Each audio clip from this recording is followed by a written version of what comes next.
prophétie de depuis le commencement, la prophétie, c'est que l'homme domine. Voici la prophétie du commencement. Le contraire n'est pas envisageable. Dis avec moi, le contraire n'est pas envisageable. Ça veut donc dire que c'est contre-prophétie. C'est contraire à la prophétie que de ne pas régner. La prophétie, c'est que tu et tu domines. Voici la prophétie du commencement. Alléluia. Mesdames et messieurs, c'est mon Père. Pour vous, c'était l'homme de Dieu, mais pour moi, c'est mon Père. Voilà. Aidez-moi à recevoir sur cette estrade.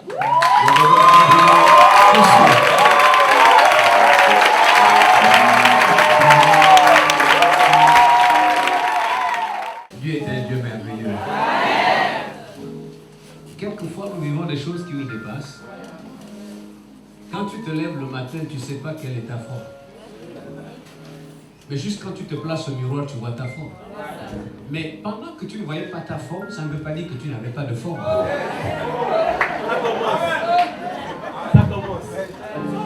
Mais gloire à Dieu, le miroir est là pour nous permettre de voir.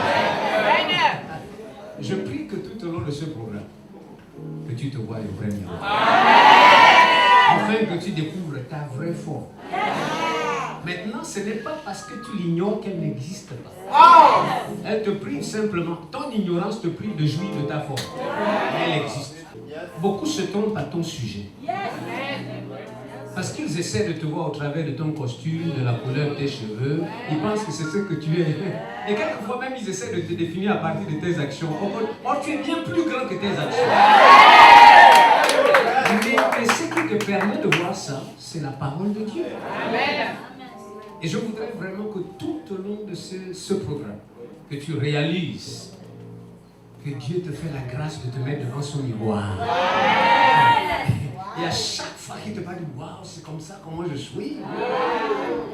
C'est magnifique. Et vous savez, quelquefois, quand on se lève le matin, quand on regarde le miroir, on voit une tache. Après, tu enlèves seulement. Tu ne fais pas beaucoup de bruit. Et à ton ami, on ne fait pas beaucoup de bruit. On enlève juste ce qui est mauvais. Et puis on avance. Tout au long de ce programme, Dieu va, au travers du miroir, te faire constater qu'il y a un truc qui est mauvais là. Il faut juste l'enlever. Enlève-le juste. Ne te fatigue pas à te lamenter. Enlève ça, Julie. Ça, on enlève ça et puis on prend. Mais quelquefois, quand tu finis de t'habiller, encore une fois, tu te places devant le miroir. Et quelquefois, la cravate est un peu déplacée. Tu ne fais pas beaucoup de bruit, tu redresses. Dis à ton ami, je vais juste redresser ce qu'il a fait. Il ne faut pas faire beaucoup de bruit, juste redresser ça. Amen.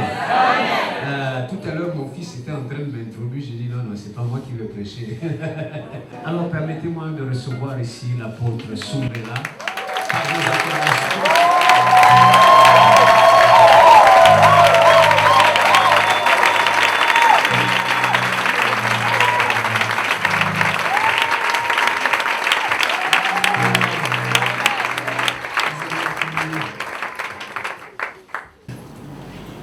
Pasteur Xavier, merci pour la parole.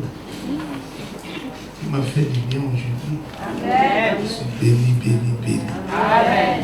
Merci beaucoup. La présentation de papa tout à l'heure, oh, c'est extraordinaire.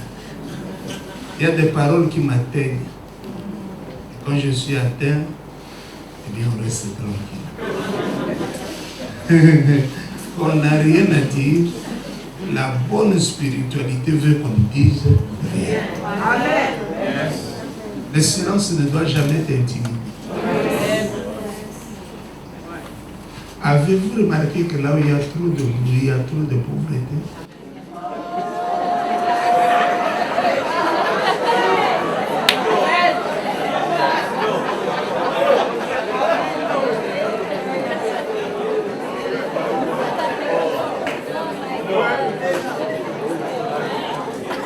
Un homme de Dieu a dit que si on pouvait avoir seulement 5 minutes de silence, on trouverait Dieu.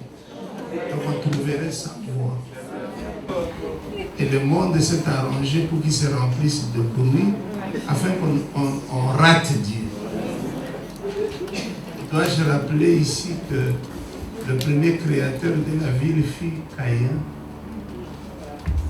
Pourquoi créa-t-il la ville? Et parce qu'il avait une conscience chargée. Il voulait fuir Dieu. Parce que les lieux de solitude ne sont pas généralement dans les villes. Aussi créa-t-il une ville brillante pour que la voix de l'Esprit s'éteignît dans son cœur. Trop de bruit, trop de pauvreté. Et je le disais hier, même au ciel, parfois Dieu se fatigue de bruit. Et il crie à tout le monde, arrêtez. Quand Dieu dit arrêtez, toi ne continue pas. Répondons à la cinquième question. À la cinquième question. Est-ce que l'homme que Dieu a créé ce jour-là, parce que Xavier venait d'en parler, est-il le même que celui que nous rencontrons aujourd'hui sur la planète Terre? C'est une question importante. C'est comme le monsieur qui a pensé à avion. Je parle d'un homme maintenant, différent de Dieu. Avait-il pensé que l'avion allait devenir au XXIe siècle un des moyens le plus perfectionnés pour les attentats terroristes? Il a pensé juste à un moyen pour aller rapidement d'un point à un autre. Mais avait-il aussi prévu que ces moyens innocents allaient devenir une arme pour détruire les gens? C'est comme ceux qui ont créé les véhicules.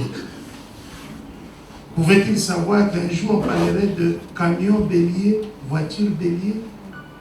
Nous sommes en Europe, pas en Afrique souvent. Ces véhicules qui se lancent et qui tuent des gens. Est-ce qu'ils avaient prévu ça? Donc l'homme créé par Dieu, extraordinaire, roi, qui devait dominer, etc.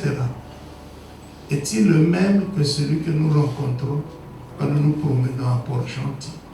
C'est ça le sens de la question. Et nous répondons directement non. Non. Non. Non. Non, pourquoi? Non, parce que premièrement, cet homme-là est tombé. Il est. Et quand il est tombé, tout en lui est tombé aussi. Prenons par exemple ce que l'homme a de meilleur, les vestiges de la divinité qui sont en lui. Prenons l'amour de l'homme. L'amour, c'est extraordinaire. Mais un homme peut t'aimer le matin. À midi, il se pose la question si tu as déjà aimé même une seule fois. Et le soir, il a complètement changé d'avis. On se marie tous par amour, mais attention, l'amour ne suffit pas à protéger ou à soutenir les pressions du mariage. L'amour de l'homme, c'est comme du sable mouvant.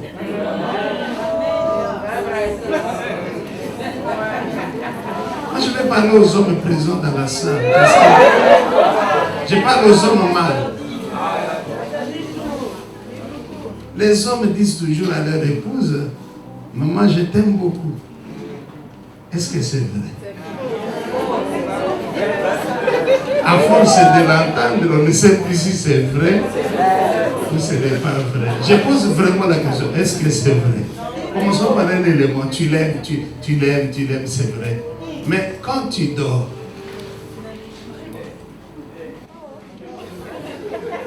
est-ce que tu peux me confirmer que quand tu dors, tu aimes ta femme?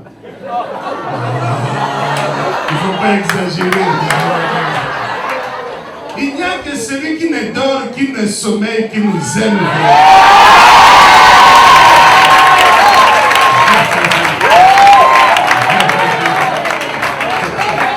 Il faut quand même de voir ton mari si tu m'aimes, ne dors plus.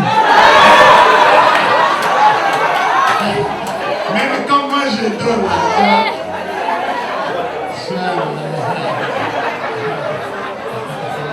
Mais ce qui est aussi vrai, si tu ne dors pas, tu seras veuve avant le temps. Alors il faut le laisser dormir. Il a besoin de ça. Donc l'homme qui est tombé, même son amour est tombé. L'amour aujourd'hui, on ne sait pas par quelle magie il se transforme en haine.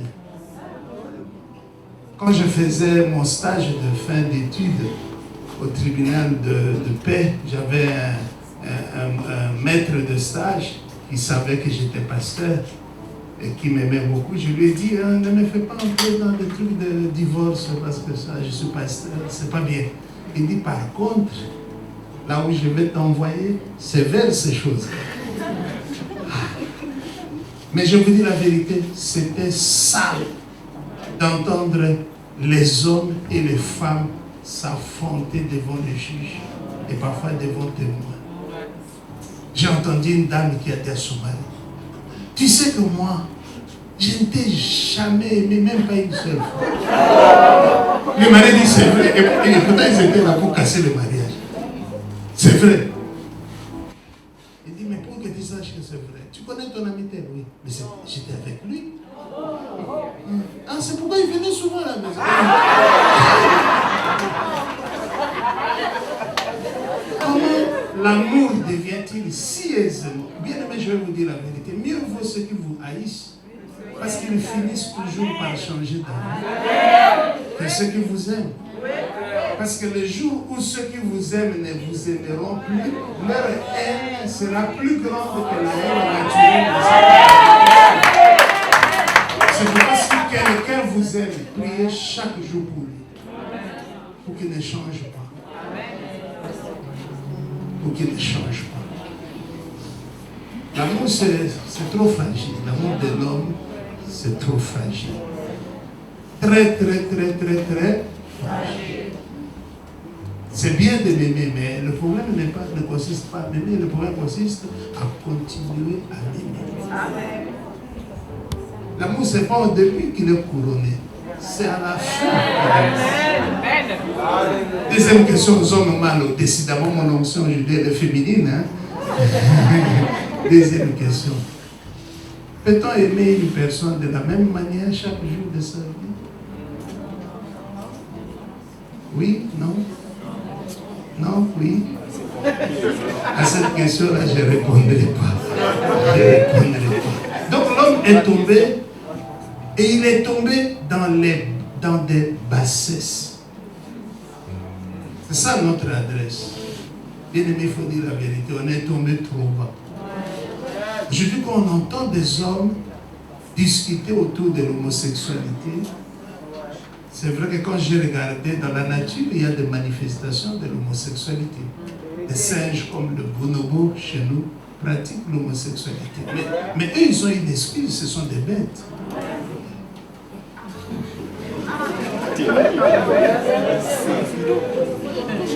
Mais on trouve vraiment André et Jean qui se marient devant monsieur le maire. Mais là, on a dépassé le niveau de la bêtise. Là, même les animaux nous regardent avec stupéfaction. Parce que nous n'avons jamais vu un chien poursuivre un autre chien. Donc même les chiens se posent trop de questions.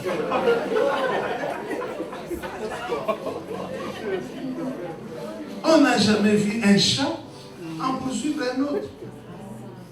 Deux coqs, deux poules, deux porcs, même les porcs, deux porcs. Mais comment on en est arrivé là? C'est parce que l'homme qui est tombé là, tout, même son intelligence. Et vous trouvez des gens qui veulent nous expliquer ces choses. Ils nous prennent pour des idiots totalement. Bien aimé, la raison pour laquelle il ne faut pas être homosexuel, c'est juste pour respecter tes parents. Parce que s'ils avaient été homosexuels, toi tu ne serais pas là. Amen. Amen. Hello. Amen. Vous savez, quand l'Occident mange et qu'il est rassasié, il invente des concepts qui vont gouverner les Africains affamés. On n'est pas dans le même contexte. Dans mon village, parce que j'ai eu le bonheur de vivre au village, vous ne pouvez pas expliquer à un vieux du village l'homosexualité. Expliquez-moi encore. Et quand il va comprendre, il faut être sûr que tu es loin de loin. C'est quand il va vraiment comprendre ce que tu es en train de dire, tu vas recevoir ça. Ce n'est pas dans notre culture. Ce sont des éléments qui ne sont pas des éléments de notre culture. En Afrique, c'est la réserve de Dieu. Vous n'avez rien entendu. L'Afrique, c'est la réserve de Dieu. Nous n'avons de faim, mais protégeons nos valeurs. Ce n'est pas pour rien que lorsque le Fils a été menacé, Dieu n'a pas pensé à l'Europe. Parce qu'il y a trop de problèmes pour l'immigration européenne. Ça n'a pas commencé aujourd'hui. Dieu a dit, allez en Afrique. Là-bas, vous pouvez y entrer sans visa et même sortir sans visa. Quand je suis au Gabon, là, je suis comme un Gabonais. Et je suis le meilleur Gabonais que vous n'ayez jamais eu. Alléluia. Cet homme que Dieu a créé, il n'est plus le même. Pourquoi? Parce qu'il est tombé. Et il est tombé dans des bassesses les plus basses. Quand vous voyez un père prendre sa propre fille, là nous sommes rattrapés. C'est la raison pour laquelle Dieu, ayant la conversation avec Adam, lui dit, qu'as-tu fait? Dieu ici n'est pas fâché, il est déçu. Est-ce que tu comprends qu'un papa prendra sa fille à partir de ce que tu viens de faire là? Qu'as-tu fait? Qu'as-tu fait? Monsieur, qu'as-tu fait? Gabonais, qu'avez-vous fait? Ici, on n'est pas fâché, on est déçu.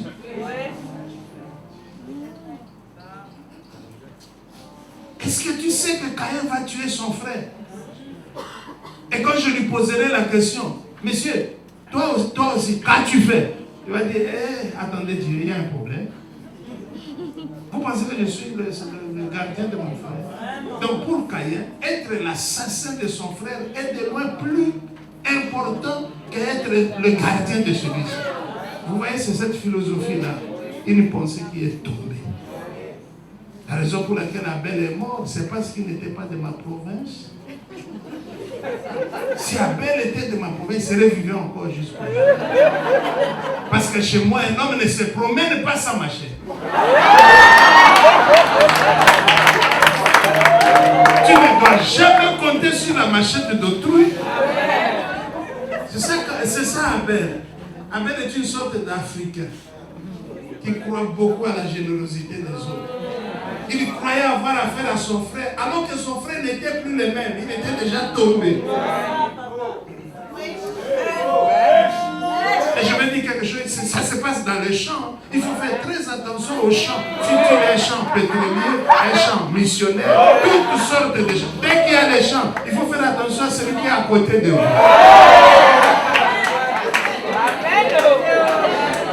Moi, j'aime beaucoup l'apôtre Pierre.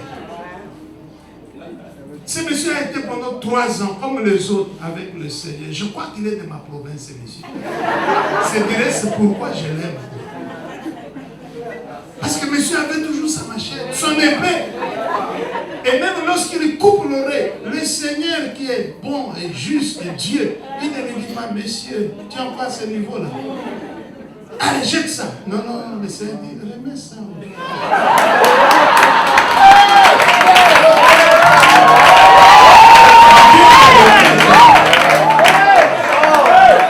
Ce n'est pas l'idée de jeter. Remettre signifie qu'il y aura une autre utilisation.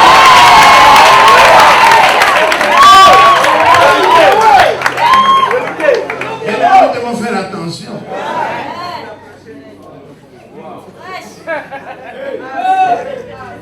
À notre église là-bas à Kinshasa, nous avons la Bible pour ceux qui veulent se convertir.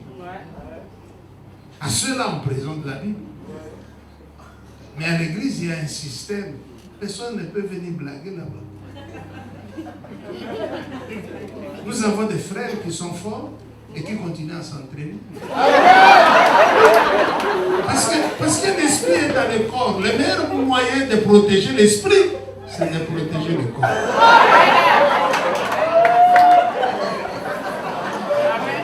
Mais il n'y a pas que des frères qui sont forts. Nous avons aussi d'autres systèmes. La Bible dit celui qui tue par l'épée. Comment il mourra par l'épée s'il n'y a pas une autre épée après? Parce que lui en a déjà une.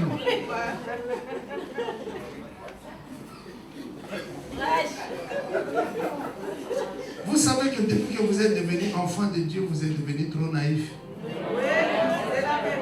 Et l'une des raisons, c'est parce que nous prions toujours les yeux fermés. Et à force de prier les yeux fermés, nous avons fini par être des aveugles carrément.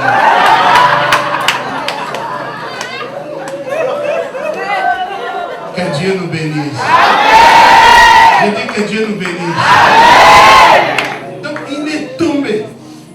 C'est comme cette chenille ici qui se transforme en papillon. Ce n'est plus le même être. C'est comme disait le prophète Xavier tout à l'heure, le Lucifer de Dieu est différent du Lucifer de Satan. Ce Lucifer-là a voyagé de la divinité, je ne dirais même pas à la bêtise, mais à autre chose. Le porteur de la lumière est devenu ténèbres. Ça, c'est un long voyage. Hein?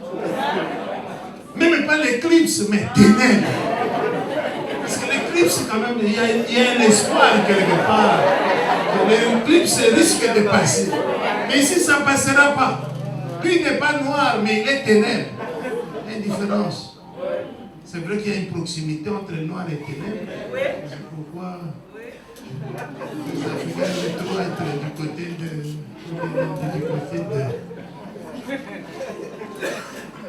Amen. Amen. Point numéro 2. Le point numéro 2 est très important pour moi. L'homme que Dieu a créé est-il le même que celui que nous croisons à Port-Gentil? Non. Parce que celui que nous croisons à Port-Gentil ailleurs est un homme déstructuré. C'est-à-dire qu'il a connu une mutation génétique. L'homme n'est plus le même. Il a peut-être la même morphologie, mais au fond, il n'est plus le même. Lucifer a gardé de sa beauté, mais au fond, il n'est plus le même. Il n'est que plus dur. Adam a gardé la même morphologie, mais au fond, il n'était plus le même. Caïn, après la mort de son frère, c'était toujours le même Caïn qu'on connaissait, mais attention, au fond, il n'était plus le même. Il a connu une mutation génétique. C'est-à-dire qu'il est passé d'un stade à un autre. Vous croyez avoir affaire à une même personne, mais attention, dans son intérieur, il a déjà connu un très grand voyage. Il y a eu voyage dans ses valeurs. Il ne croit plus aux mêmes valeurs. Aujourd'hui, le mariage n'est plus une valeur. D'ailleurs, ce qu'on appelle mariage, quand quelqu'un dit je me marie, il faut poser beaucoup de questions. En Corée du Sud, quelqu'un a épousé son oreiller. Lui-même, c'est l'homme. Et l'oreiller qui est au masculin, c'est sa femme. En Suède, le mariage, c'est l'union de deux êtres. Point. Tu viens avec ton chien, pourvu qu'il y en ait deux. Il y a un être ici, il y en a un autre là-bas. C'est bon. En France, c'est un premier ministre protestant qui a régularisé le Pax. C'est Lionel Jospin qui l'a fait. Le monde aime utiliser les enfants de Dieu pour se moquer de Dieu. Ils utilisent les enfants de Dieu pour se moquer de Dieu. Pourvu que ça ne soit pas toi. Je crois que c'est un principe diabolique. Lucifer était un grand serviteur de Dieu et il est devenu ce qu'il est devenu. Depuis lors, dès que tu as l'élément de Dieu, il doit tout faire pour que toi aussi tu finisses comme lui. La course n'est pas gagnée en amont, il est gagné à la fin. Qu'on ne t'utilise pas pour n'importe quoi. Reste dans la course. Reste dans la ligne. Oh, que Dieu nous bénisse. Donc l'homme a été déstructuré. Il a été abîmé de l'intérieur. Il a été détruit profondément à l'intérieur. C'est pourquoi un pasteur peut être un pasteur le matin et un farceur le soir. La différence entre pasteur et farceur n'est pas assez grande. Quelques lettres seulement. Donc vous pouvez rencontrer le pasteur et dans la seconde d'après, vous rencontrez. C'est comme le bâton de Moïse. Il était bâton et serpent. Donc Moïse a eu trop de difficultés. C'est un peu le problème que Marie a connu. Parce que Marie avait un bébé qui était Dieu. Pendant 9 mois, Dieu était dans le ventre d'une femme. C'est pourquoi l'affaire de Dieu, c'est l'affaire de maman. Parce que nous, on a attendu après 9 mois pour rencontrer le Messie. Mais comme les hommes sont toujours risés, ils ont tout fait pour éloigner les femmes et s'approprier de la chose de Dieu. Tout ça avec la complicité des mamans.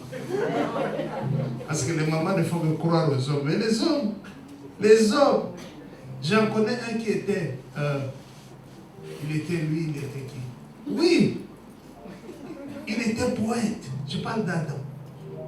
Voici cette fois, celle qui est hausse de maison, chère de ma chair, on l'appellera femme, parce qu'elle a été prise de moi. Wow. Et puis le poète devint procureur. La question de Dieu, c'est la suivante. Quand tu fais, oh non, non, c'est pas moi. Depuis que j'étais la seule, est-ce que j'ai touché à ces choses? C'est la femme que toi, Dieu, tu as mise à mes côtés, qui m'a donné de ce fruit, et moi je l'ai mangé. En d'autres mots, je ne suis qu'une pauvre victime d'une cabale qui a commencé chez Dieu, parce que moi je ne vous ai jamais dit, Dieu, qu'il n'est pas bon que l'homme soit seul. C'est vous. Donc l'homme, il est poète le matin et procureur le soir. Mais Dieu, il est différent. J'ai dit, Dieu, il est différent. Cet homme, il n'était pas seulement abîmé de l'intérieur, il est mort. Il est mort. Et la mort, c'est parce qu'il est séparé avec Dieu. Il est mort. Bien-aimé, j'ai une question importante. Le cadavre d'un homme mort, est-il cet homme-là? Je vous ai posé une question. Le cadavre, la dépouille d'un homme mort. C'est cet homme-là? Oh, on dirait qu'il y a des problèmes. Le cadavre d'un homme mort, c'est cet homme-là? Bon. C'est son cadavre. Ah maman, merci beaucoup. Est-ce que le cadavre d'un homme mort, c'est cet homme-là? Oui. Oui ou non? Oui. Veuillez le manifester. Qui disent oui? Qui disent non? Mais la majorité, c'est plutôt les abstentions. Ça aussi, c'est très caractéristique des Africains. Ils n'ont pas de position.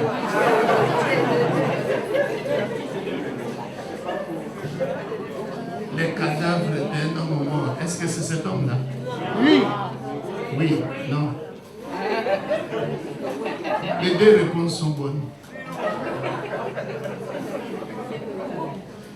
L'homme vit, mais le corps, c'est-à-dire le cadavre, se décompose. Il se putrefie, il pourrit. C'est pourquoi l'homme mort, il pourrit par le vol.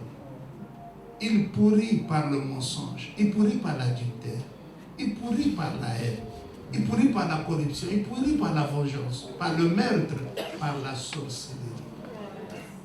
C'est un cancer très avancé, en état de métastase, que personne ne peut plus arrêter. Il n'y a pas un programme qui puisse améliorer l'homme. Et il n'y a pas un médicament qui guérit de la sorcellerie. Il n'y en a pas. Sauf le médicament que nous avons. Mais il n'y a pas en pharmacie, ici ou ailleurs, un médicament qui guérit du mensonge. Même le fait de se brosser là, les bouches sont toutes propres, mais le mensonge ne quitte pas.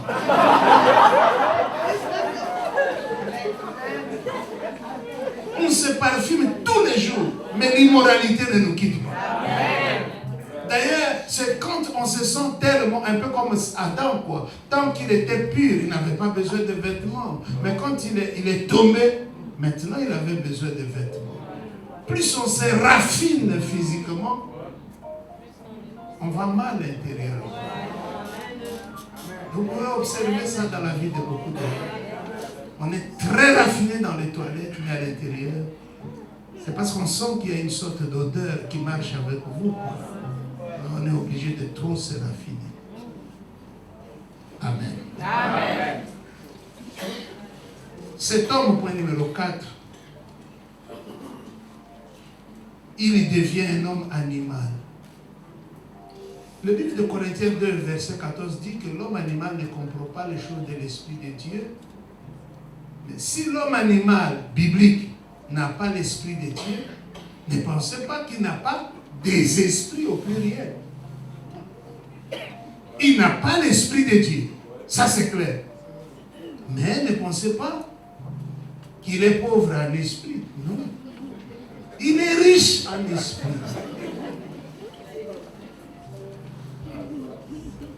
Il a d'autres esprits. Il n'a pas l'Esprit de Dieu, mais il a d'autres esprits. Je voudrais un peu parler de ça rapidement.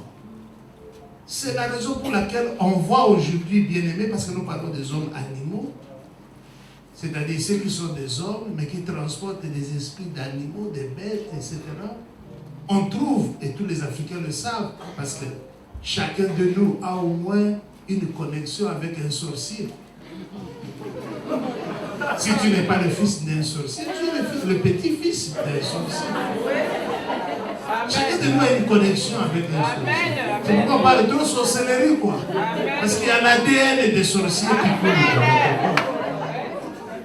Il y a comme ça en Afrique des hommes crocodiles. Et on les connaît. Et ce n'est pas une blague. J'ai vu chez moi un crocodile attraper un monsieur. Et puis se rendre compte que ce n'est pas lui qu'on cherchait. Il est venu le remettre.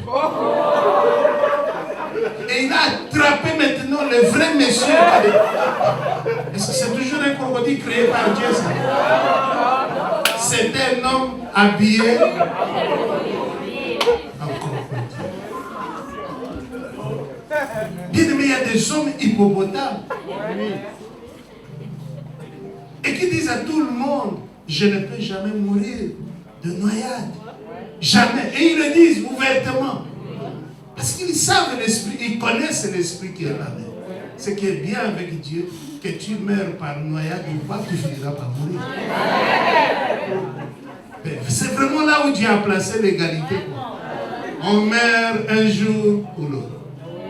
Même celui qui ne meurt pas de balle mourra quand même d'un cancer. Dieu est très fort. Je dis Dieu est très fort. Il y a des hommes serpents. J'ai vu chez nous là-bas, quelqu'un a attrapé le cobra. C'est comme s'il était son frère. Il prend le cobra. Il dit, mais il est prend comment?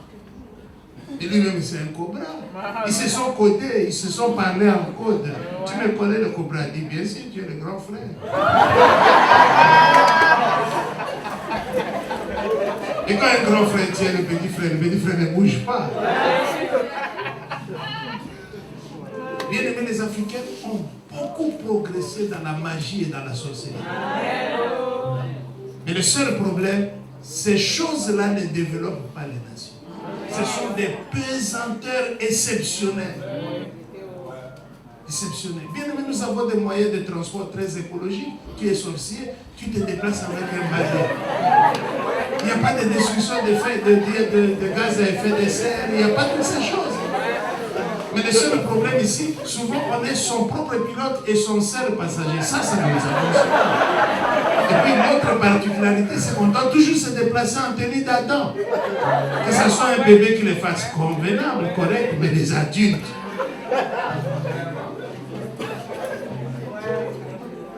On a des problèmes. Il y a des hommes lions, je ne sais pas si vous avez vu ce reportage, des Maasai qui se présentent devant un groupe de lions. Les lions fuient. Mais vous connaissez le lion, vous connaissez le lion. Mais le lion fuit quoi? Il fuit quoi? Il fuit les grands frères. Ils se parlent en côte. Les Africains sont terribles. Terribles. Ils n'ont pas l'esprit de Dieu, mais ils ont d'autres esprits avec lesquels ils travaillent. Même au service, là, vous n'êtes pas sûr que ceux que vous croisez sont des hommes. Ce sont des esprits. Et ne pensez pas que ceux que vous croisez de la maison viennent de leur maison. Vous croisez le matin, ne pensez pas qu'ils viennent nécessairement de leur maison. Il y en a qui sortent tout droit de l'océan. Toute la nuit, ils ont été dans des environnements aquatiques. Et vous croisez des hommes de profondeur, ils vont vous avaler. Ce que j'aime avec ces gens-là, ils sont consacrés dans leurs histoires. Mais les enfants de Dieu ne le sont pas. Ils sont dans la superficialité, dans la blague. Ils sont dans ce genre de choses. Ils ne sont pas consacrés. Ils ne sont pas sérieux. Ce qu'il faut dire aux Africains, commençons par être sérieux. Vous n'avez pas dit Amen. Vous n'avez pas dit Amen. Si tu es sérieux, si tu veux marcher avec lui, il faut que toi-même aussi tu commences à être sérieux. Vous savez que l'Africain n'aime pas les gens sérieux. L'Africain n'aime pas les gens sérieux, n'aime pas les gens logiques, n'aime pas les gens qui réfléchissent, il n'aime pas les gens qui disent non. Ah non, ça je ne ferai pas. Ah non, tu me manques du respect, je suis ton père. Oh. Est-ce qu'être le père de quelqu'un, c'est un moyen de chantage? Dieu aussi pouvait faire que je fût ton propre père. Il t'a choisi toi pour que tu sois mon père. Ce n'est pas une raison qui me fait chanter. On ne grandit pas en personnalité en disant oui. Mais on grandit en personnalité le jour où ton propre fils te dit non. Là, il commence à devenir un homme. Sinon, on fabrique seulement des marionnettes. Des gens qui ne réfléchiront jamais, qui ne s'opposeront à rien parce qu'ils ont été brisés au niveau de leur personnalité par des parents dictateurs. Et surtout que les hommes ont appris, l'homme est le chef de la femme, ils n'ont même pas dit ça de cette façon. L'homme est le chef de tout le monde. Même le chef du cigère, du chat, des fleurs, le chef des chambres, le chef des clés. Partout il va, je suis le chef. Je suis le chef de l'école, il veut être chef partout. Que Dieu nous aide. Je dis que Dieu nous aide. Nous avons aussi des hommes poissons, ou des femmes poissons, des sirènes que vous connaissez. Des hommes avions qui voyagent entre l'Europe et l'Afrique sans GPS, sans boussole hier, sans GPS aujourd'hui, sans rien, et ils ne se perdent pas. Ce sont des exploits, ça. Nous, on a connu les GPS avant qu'ils n'existent. Seulement, nous, on n'a pas tenu de conférence ouverte pour montrer au monde que nous avons tous ces systèmes de géolocalisation. Ces systèmes sont en Afrique. Des hommes avions, des hommes volants. Pas des cerfs volants, mais des hommes volants. Ils peuvent voler d'ici jusqu'au Congo, aller-retour. Cinquièmement, et nous allons terminer par là aujourd'hui. L'homme que nous rencontrons n'est plus le même, car cet homme-là est devenu spirituel. Dans 1 Corinthiens chapitre 2 verset 15, la Bible dit que l'homme spirituel juge de tout, il n'est lui-même jugé par personne. Mais attention, il n'y a pas que la spiritualité la bonne. Il y a aussi la mauvaise spiritualité. Et là, nous sommes terriblement avancés. Je crois que l'une des raisons pour lesquelles nos églises pataugent et patinent, c'est parce que nous avons affaire à des hommes spirituels qui sont dans l'église. Tu parles aux hommes spirituels, tu pries pour les hommes spirituels, tu imposes des mains aux hommes comment? Spirituels. Pendant que tu crois poser la main sur la tête, lui il t'a présenté autre chose. Il t'a présenté un volcan, tu imposes la main sur un volcan, conséquence, des pommes se mettent à brûler.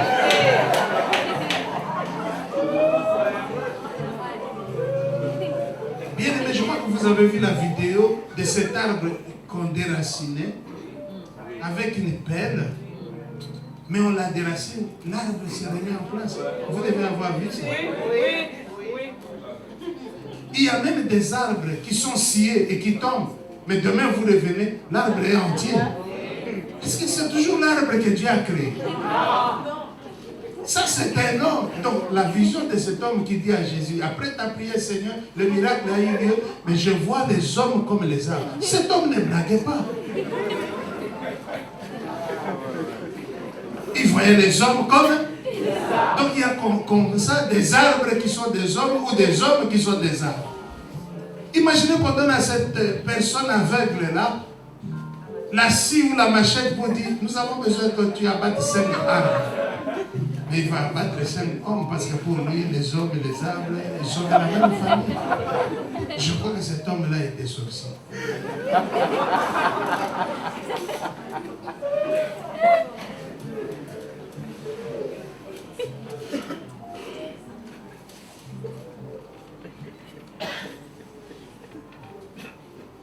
Il y a chez nous des hommes montagnes. Tu vois une montagne, mais Dieu sait que ça, ce n'est pas la montagne que j'ai créée. Tu poses même la question à certains anges qui passent souvent par là. Est-ce que j'ai créé ça? Des anges. À cet endroit, ils sont passés ici, il n'y avait pas de montagne. Mais depuis lors, il y a une montagne. Et quand Dieu essaye de regarder, il dit, oh, c'est André toujours qui est dans ça, ce sont des hommes spirituels. Ils passent par des murs. Ils vous visitent dans votre chambre. Et vous sentez qu'il y a une présence dans la chambre. Vous vous empressez pour allumer. Au commencement, n'était pas l'électricité. La personne est dans la salle, dans la chambre. Et vous ne la voyez pas. Par contre, spirituellement, vous sentez qu'il y a, je ne sais pas ce qu'il y a dans cette maison, mais je sens qu'il y a, comme des pasteurs qui disent, je ne sais pas ce qui se passe dans cette église, mais je sens qu'aujourd'hui ce n'est pas normal. Mais oui, parce qu'il y a des visites. Quand nous lançons des invitations, ces gens-là sont invités. Il y en a qui choisissent de venir physiquement, mais il y en a d'autres qui font la guerre spirituelle. Ils viennent en tant qu'esprit. Une fois, j'étais en train de prêcher. Là, devant moi, se trouvait une dame. Je ne savais pas qu'elle était spirituelle. Mais Dieu a fait quelque chose. Il a juste bloqué la main. J'aime quand Dieu se met. Mais Dieu vraiment envoie la chanter. Après, j'ai dit, et puis il était fini, maman, tu parles pas. Maman, je te parle. Rien. Et puis quand elle est revenue à elle-même, je dois dire la vérité. La vérité, c'est une femme spirituelle.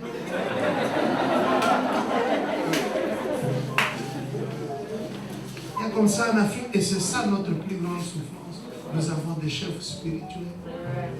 Et des chefs. Vous avez compris les chefs? Oui. Parce que je vais sortir d'ici calmement. Les chefs spirituels. Il vous parle, mais ce n'est pas lui qui vous parle. Lui-même, il est dans sa maison.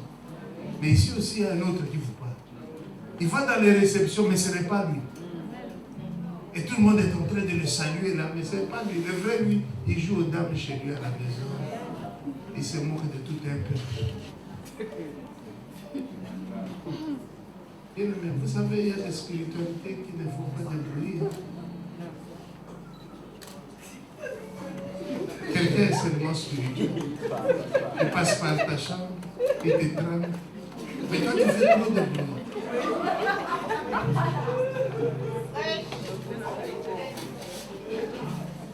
cette année ici, c'est une année spirituelle. Amen. Toi aussi, tu dois devenir un homme spirituel. Si quelqu'un t'apparaît parce qu'il est sorcier, il est lion, je ne sais pas qui il est, il doit aussi trouver qu'il y a autour de toi des lions. Savez-vous pourquoi Daniel n'a pas été mangé par des lions? Les lions ne se mangent pas. C'est ça pour vous allez bien oui. Mais quand les simples hommes sont arrivés dans la fosse aux lions, ils ont été tous mangés.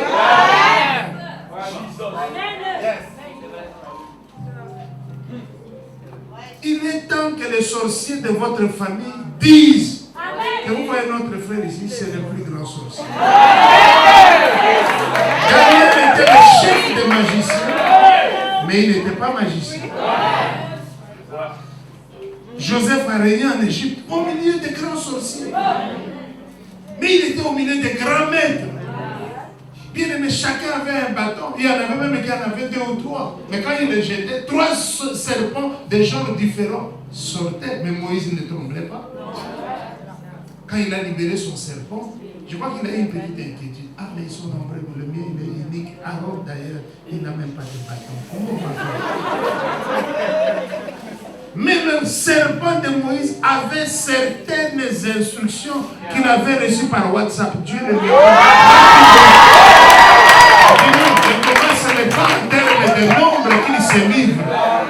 Mais je veux que tu manges pour moi. Et très rapidement, tous ces serpents qui sont ici.